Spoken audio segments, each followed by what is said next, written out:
Hello, everyone. A very good evening to you. If you're here in North America, maybe some of you are about to go to bed. So, hope you have a great night after you finish watching this one, of course. But yeah, welcome to another exciting episode of Narad News. If you're somewhere in India, Asia, or elsewhere, hopefully what we're going to talk about today will help you get ready for the day. Um, I'm just kidding, probably not. But yeah, hopefully you can just put on some headphones. You're going about your daily business and you can just hear this one out. And then maybe, if you get inspired, like, share, subscribe, leave a comment. And yeah, hope to see more and more of you watching these soon. All right, let's get right into it. Today, I just have one topic. I don't want to drag it more than I need to.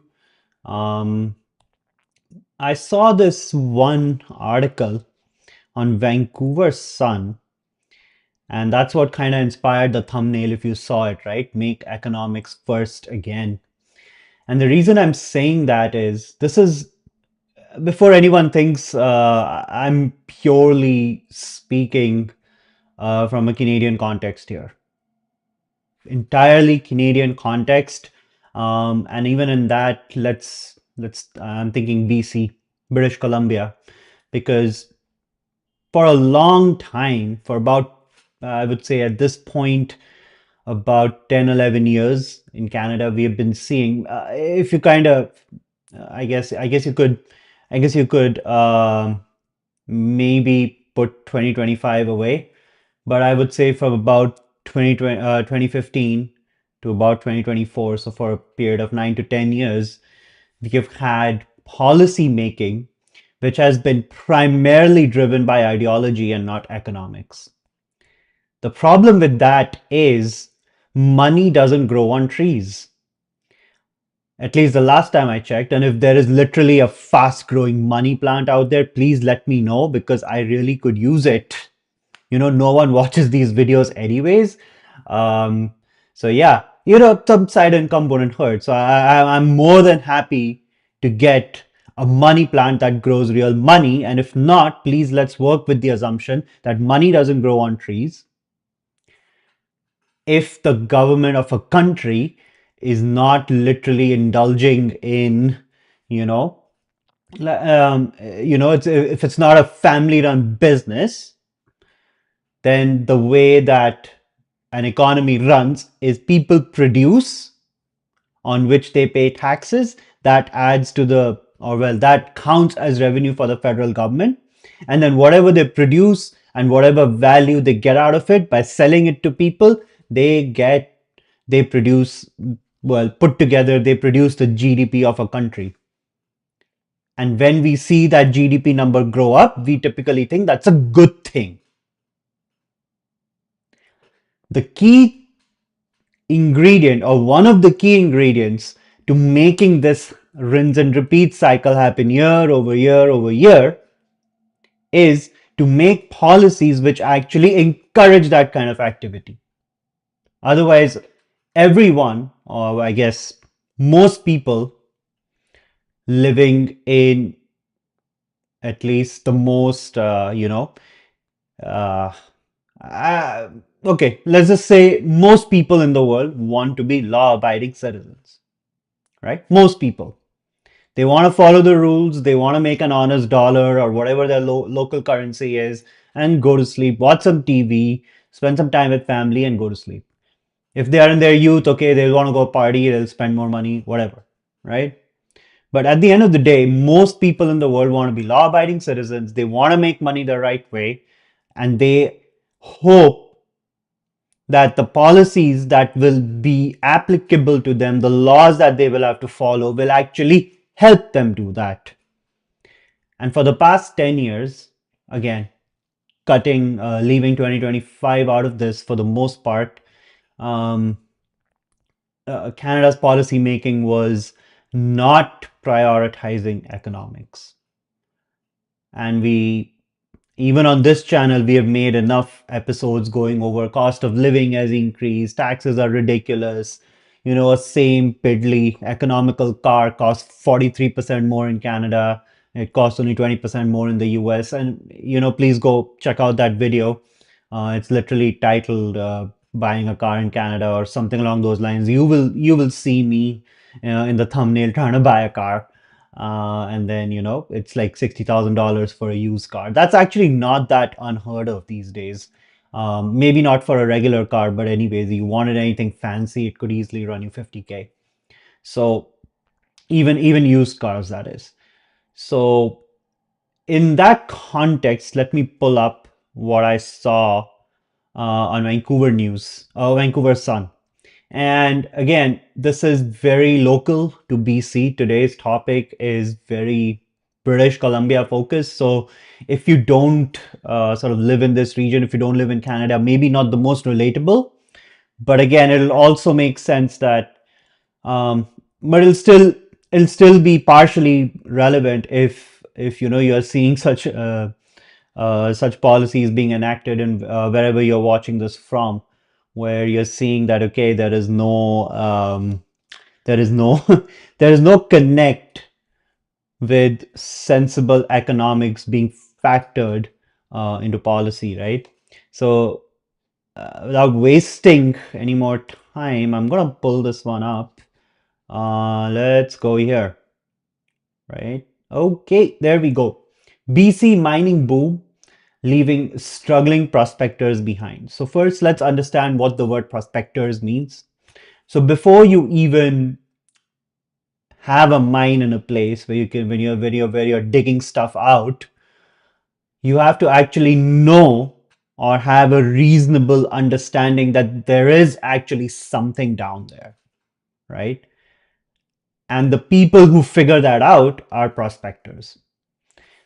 Now, I've done a little bit of research into how this process works, and I'm happy to be corrected if I'm wrong on any step of this. So please do leave a comment.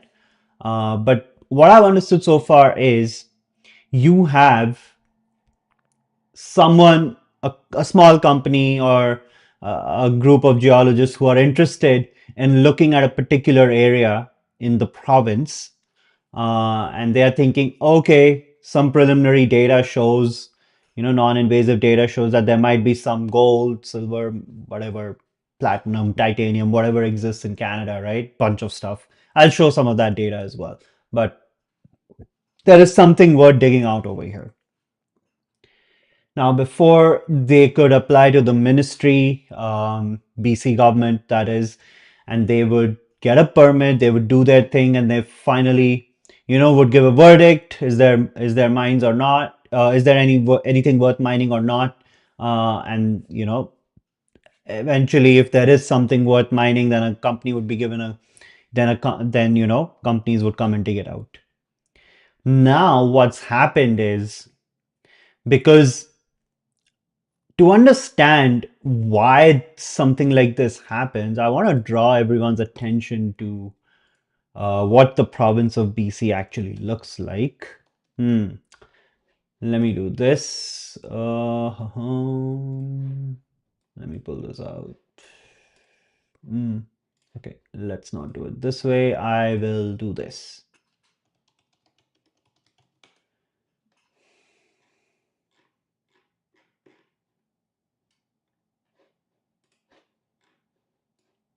So let me change what I'm sharing on here so that you guys, meanwhile, since I'm fiddling with the screen anyway, I will go ahead and put my subscribe option as well.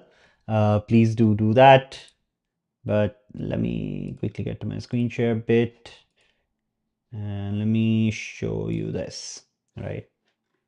Now, let's zoom out. So this entire area right here, it goes becomes a jagged line all the way to the US border, comes out, and then that squiggly little, that hairpin of sorts, which kind of puts Vancouver Island into makes Canada's territory. All of this, I'm not sure about these islands, so don't get me wrong. I'm not. Let's do this.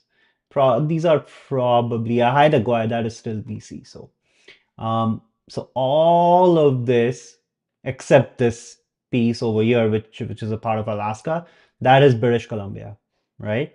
That's the province of BC.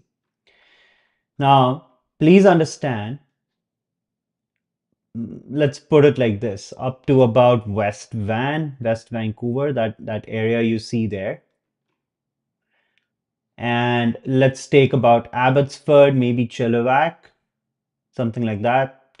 If you really wanted to be hopeful, you could go all the way to Hope. And then here on the island, you have Nanaimo, Victoria. So this area right here is where literally most of the population lives. I wouldn't be surprised if about more than 60-70% of the population of BC lives in this small section of the province, right? Anytime there are elections, you will see that all the local, all the decisions end up coming from that little area, what we call the lower mainland. And then the rest of the province, massive constituencies, very few people. So even within Vancouver, the whole province actually, but more so the farther out you get, you have more and more indigenous peoples living in those areas, right? Now, what happens is, let me just sort of pull back. Yeah, I'm gonna come back here. Now, what happens is in 2024 or 5, I would say 2025, the courts ruled that every time a prospector wanted to go looking for possible mineable material in an area, they will have to consult the First Nations that occupy that area. What can happen is multiple First Nations may have claims to sections of that area. So all of them, in some form or the other, have to approve before the prospector can go ahead and start looking, right? As far as the spirit of this regulation is concerned, I actually endorse it. You know, you have given it to the First Nations, it's their land. They get to decide who can come and look for stuff. But then why would I title this session Make Economics First again? The reason is it's time that everyone in at least the province of BC, in fact, all of Canada, regardless of what they are, soil-born citizens, naturalized, First Nations, Métis, anyone who holds legally a Canadian passport should be thinking about how to recover from the lost decade. I believe there should be some way in which this negotiation process, this permission seeking process can be quickened. And currently, at least in BC, there are hurdles to that just because, again, the government we have is still fairly ideologically driven, right? There are good initiatives being taken in BC. I see them in the lower mainland. For example, there is a bridge which connects you from a suburb of Vancouver called New Westminster to another suburb of Vancouver called Surrey. There's a new bridge being built there. We have a pretty decent in terms of, okay, it's good enough for the area that it serves. We have a train system called the SkyTrain. We have extension projects happening on, I think, 2 out of 3 lines on that. There are many good initiatives being taken by the provincial government to kind of make the lives of people better over here. Where we are still lacking is initiatives to actually spur up the economy. Having a new SkyTrain line will be a very small addition to that. Having a better bridge connecting to Surrey will help, but not as much as just literally allowing people to take more industrious initiatives. And in that context, this is an article that becomes relevant. See, if we were in happier times, if we were in an era where everything was on the upward tick, you're getting your GDP per capita growth, you're getting your indicators right, standard of living is fine, homelessness not so much, unemployment is low, maybe this wouldn't have been such a big issue. But in the context of where we are in 2026, at the tail end of a lost decade, with a turbulent, tariff-ridden environment where literally the rules of world trade are being rewritten daily, we need to make economics first again, at least in the short to medium term, at least till we recover from the lost decade. That is my limited point here.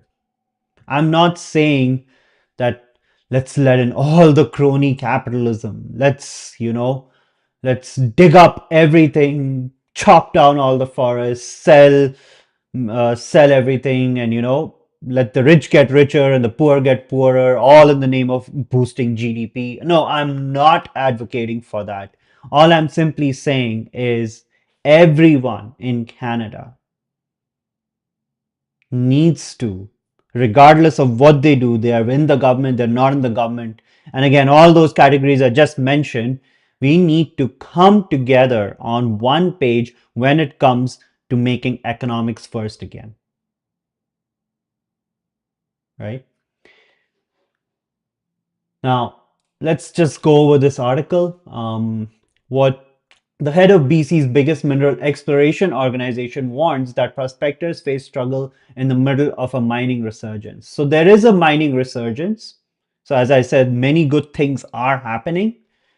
I would say the government should just give more incentive by having a more reasonable process in place for getting a negotiation with the First Nations. And the First Nations should be convinced that this is currently what we need. It's not some distant future where we are predicting like Nostradamus. No, it's now. We need to start building a robust economy. Well, ideally yesterday, right? We are simply in that space in the world where we need to be thinking about getting more efficient, getting more productive, like as soon as possible. In fact, it should have already started. We have seen countless videos, countless visuals showing our Canada's productivity has declined, one of the lowest in OECD. We have also seen many visuals on even on this channel, right? Discussed emigration again and again because of cost of living, taxes, uh, pretty much a non-existent healthcare as far as an ROI is concerned. We have done all that. We've been past that. We are past that, right? We are seeing some good things come out. That pace just needs to increase. And mining is one of the big ones where we can actually proactively induce people to actually go do more searches because, and I'll get to it in a bit. It's a case of two stories taking place, said Todd Stone, CEO of the Association for Mineral Exploration BC. There's a tremendous amount of momentum with respect to a growing number of well-developed projects. Positive, great. Stone suspects the spending associated with those established projects, some which are major mine expansions or mine renewal programs, increase companies' overall investment in mineral exploration in BC in 2025.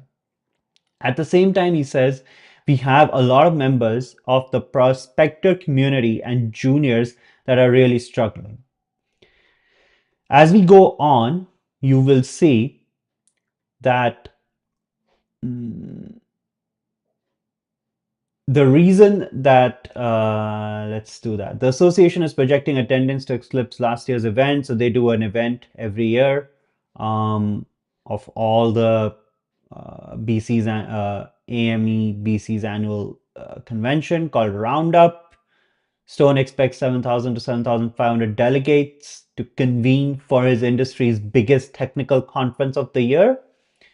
His projecting attendance to eclipse last year's event is a reflection of the excitement around mining, driven by the focus that the provincial and federal governments have put on mining critical minerals as a strategy to build economic sovereignty. There you go. Vancouver Sun's words, echoing my thoughts as well. However, Stone will also continue lobbying the government for changes his members believe are needed to improve certainty around prospectors, access to land for exploration activities, and shorten timeline for permits. When you're seeking permission from multiple First Nation groups,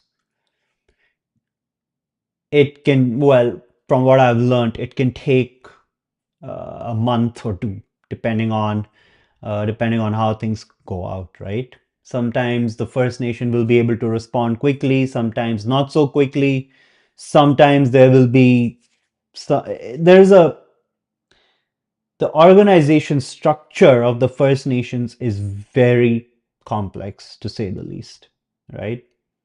You go and do a easy search on the BC government's website for just a list of First Nations in BC, you'll get about 200 names. 200 names in which, well, let's 200 names to represent about maybe 30% of the province's population, right?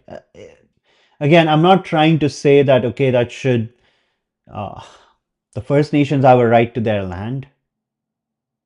And yes, there is room to acknowledge that that the way Canada was initially formed is by European conquerors coming in, taking land, maybe not in the most friendly ways, and then setting up this country.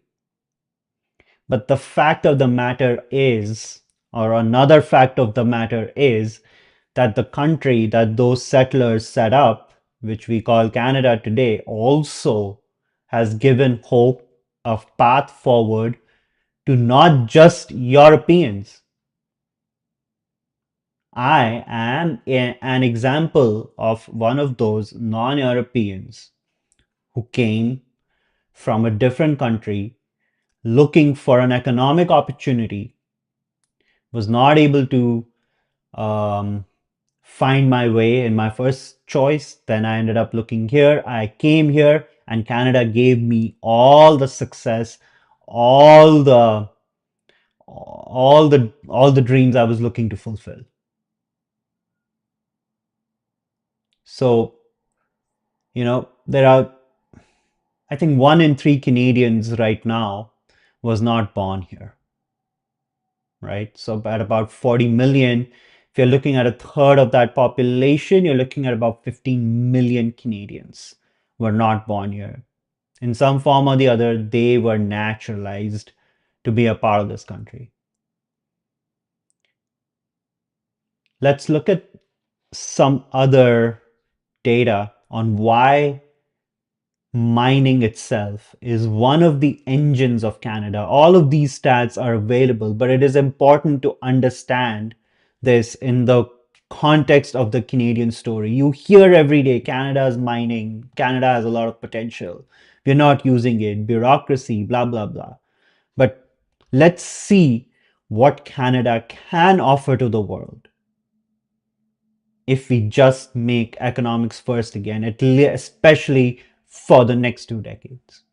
Again, I'm not saying let's roll back all the laws, let's get unscrupulously capitalist. No, I'm just saying you can keep a reasonable level of oversight while still allowing more industrious activities to take place.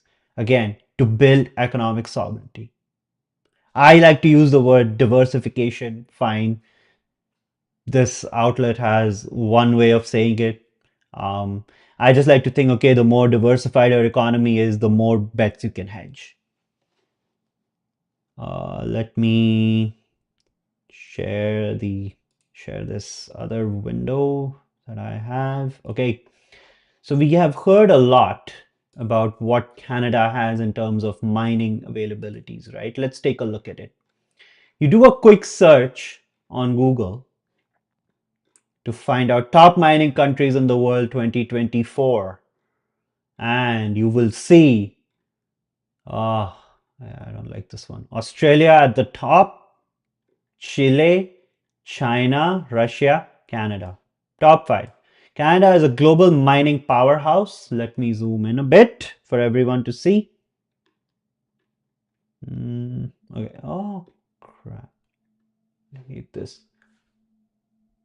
Huh? How do I zoom in, guys? Like, sorry, guys. My operating system got updated yesterday, and now I'm. Okay, Command plus. Okay, there we go. There we go. Yeah. So Canada is a global mining powerhouse, estimated $100 billion in minerals.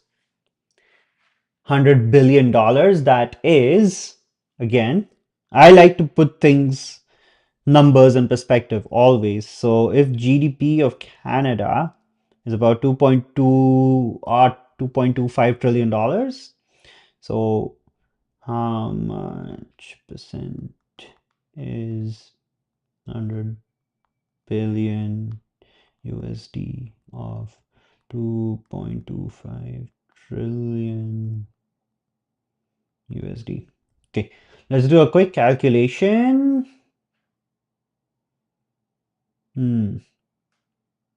Okay, quick math. 5%, 4.5% to be precise. 4.5% of Canada's GDP.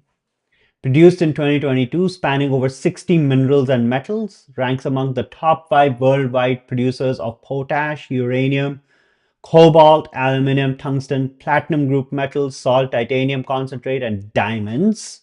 Immense geology hosts abundant deposits of gold, silver, copper, cobalt, graphite, lithium, rare earths, and more. Do you know what's just look at, man, you guys just need to look at the prices of gold these days. You know, silver, I mean, silver is crazy high as well, but silver is typically mined as a byproduct. Like, you're not necessarily looking for silver. It comes out in a lot of other mines. You kind of sift it out, and then once you consume it, you can't necessarily recycle it. So you kind of have to get new silver. The good thing is silver is available in abundance. So you're not running out of it anytime soon. But still, the prices of silver are damn high. Lithium, your new EV, even your old EV, and maybe your EVs into the foreseeable future, they will all have lithium batteries, lithium-based batteries. Rare earths, where have I heard that before? Right? So I think it goes without saying that we have a lot of stuff we can dig out, and we should just be helping our companies. This article is mentioning a few companies. Fine, everyone knows these names, everyone, especially who lives in Canada. Let's look at gold production all over the world. I think this is 2024, right? Yeah, 2024. Canada produced 202.1 tons, US 158, China 380.2, Russian Federation 330, Australia, of course, 284. You know, there's one country that didn't really produce any gold, but loves keeping tons and tons of it, and it's called India. And the reason I can guarantee you that is because I belong to that culture. Gold is a big thing for us. It has, it's one of the, it's touted as one of the tried and tested hedges against inflation. It's a part of our culture and weddings, festivals. If you're rich, you're gifting people gold stuff.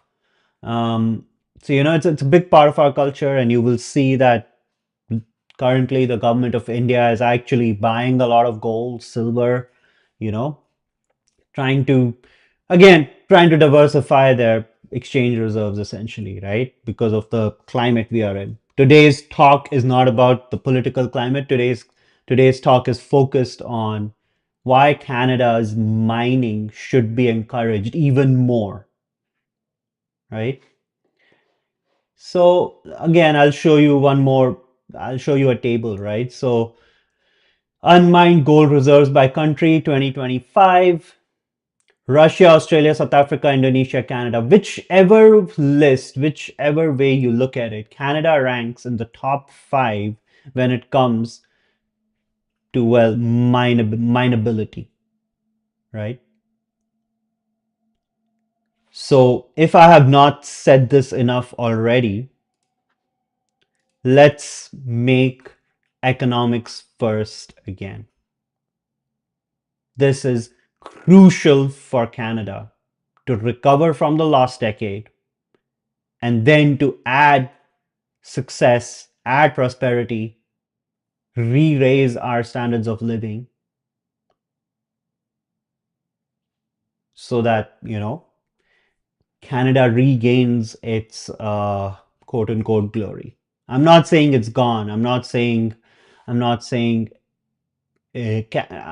trying to imply that, okay, it's, uh, it's, it's become so bad that you can't live here. But look, in my own personal circle, there are people who lived in Canada for 8 years, 10 years, and then they eventually decided to move on just because, uh, you know, their prospects outside were just much better, right? I don't, I want to see that number go down. And that's why I'm just doing this session to try and encourage all Canadians, not just the government, all Canadians to think about how the pace of reviving the economy can be increased. Mining is just one thing. Mining is just the focus of today's talk. What can you do if you're in the government? What can you do so that more economic activity can be streamlined, right? What can be done to just slightly ease the pressure off the cost of living? What can we do so that the healthcare system can become more robust? A lot of these actions, I have a feeling from all the economics, finance, money that I've tried to study in my life, a lot of that will just come out and boil down to the government getting out of the business of doing business. Let me know in the comments below what you think, what you feel about my analysis here. More than happy to, try and learn. More than happy to be corrected. If you absolutely hated what I had to say today, please do leave a comment on that as well. But please do like, share, and subscribe, and let's together make economics first again. Thank you, everyone, and have a great rest of the day.